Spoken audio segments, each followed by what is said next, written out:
हम जब सबसे ज़्यादा टैकल कौन से पेशेंट देख रहे हैं अपने पास में, सबसे ज़्यादा आ जाइए, अंदर आ जाइए। अपन सबसे ज़्यादा कौन से पेशेंट देख रहे हैं? हम पेशेंट देख रहे हैं जो लंबे समय तक बेड पे पड़े हुए हैं, बेड रिटर्न है, खुद से उठ नहीं सकते, खुद से चल नहीं सकते, खड़े नहीं रह सकते, कुछ भी नहीं कर सकते।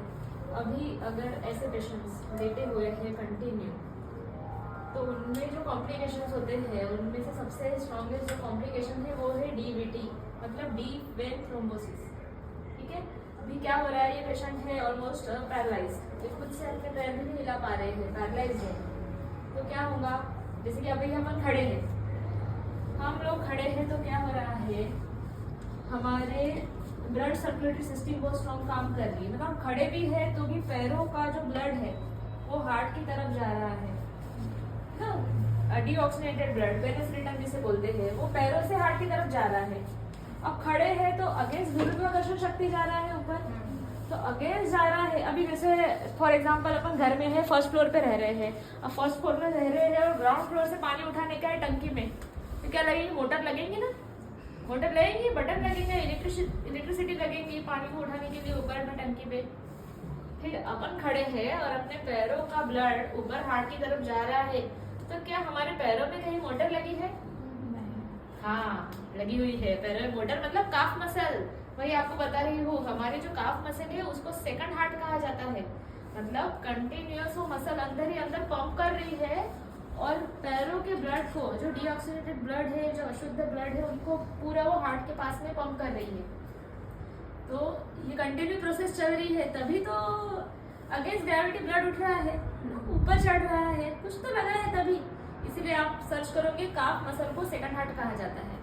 पर अगर पेशेंट्स को हो गया पैरालिसिस ना, पेशेंट सुपाइन है, अगर काफ मसल पंप ही नहीं कर रही है, तो फिर पैरों का blood towards heart, deoxygenated blood towards heart कैसे जाएगा, कैसे जाएगा? It is not possible. अगर बहुत अच्छे से अगर सर्कुलेटरी सिस्टम नहीं होगा, ब्लड फ्लो स्लो हो गया, तो क्या होगा, अंदर ही अंदर पाइप, ब्लड के जो आर्टरीज है, वेन्स है, उधर वेन्स जो है उसमें ब्लड का फ्लो स्लो हो जाएगा, और स्लो हो जाएगा तो क्या होगा, ब्लड में हाँ क्लॉट्स तैयार हो जाएंगे, थ्रोम्बोसिस फॉर्मेशन हो जाएगा।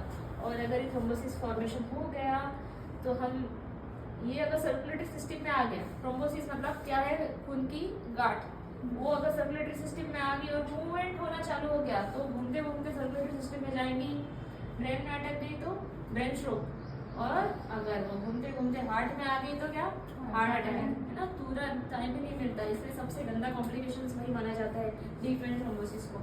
तो इसीलिए हमारी जिम्मेदारी है, फिजियोथेरेपिस्ट की जिम्मेदारी है, नर्सिंग स्टाफ की जिम्मेदारी है कि काफ मसल खुद पंप नहीं कर रही है तो हर 2 घंटे में काफ को passively pump relax, pump relax, ठीक है, हाथों से पंप करना है ताकि ब्लड फ्लो टुवर्ड्स हार्ट जाता रहे। साथ ही में काफ की जो स्ट्रेचिंग है पीछे आगे, ठीक है, इसे बोलते हैं एंकल टू मूवमेंट, ये भी साथ में कंटिन्यू करने की ज़रूरत है, ठीक है। इसकी वजह से ब्लड फ्लो बढ़ते रहेंगे अच्छे से और डीवीटी जैसे कॉम्प्लिकेशंस को हम रोक सकते हैं। अगर डीवीटी वाला कॉम्प्लिकेशन हो गया तो डायरेक्ट फिल्टर लगाना पड़ता है, फिल्टर लगा के प्रिवेंट करना पड़ता है और वो बहुत एक्सपेंसिव ट्रीटमेंट हो जाती है पेशेंट के लिए भी। तो इसीलिए ये इसको रोकना, इसको होने ही न देना ही एक अच्छा उपाय है।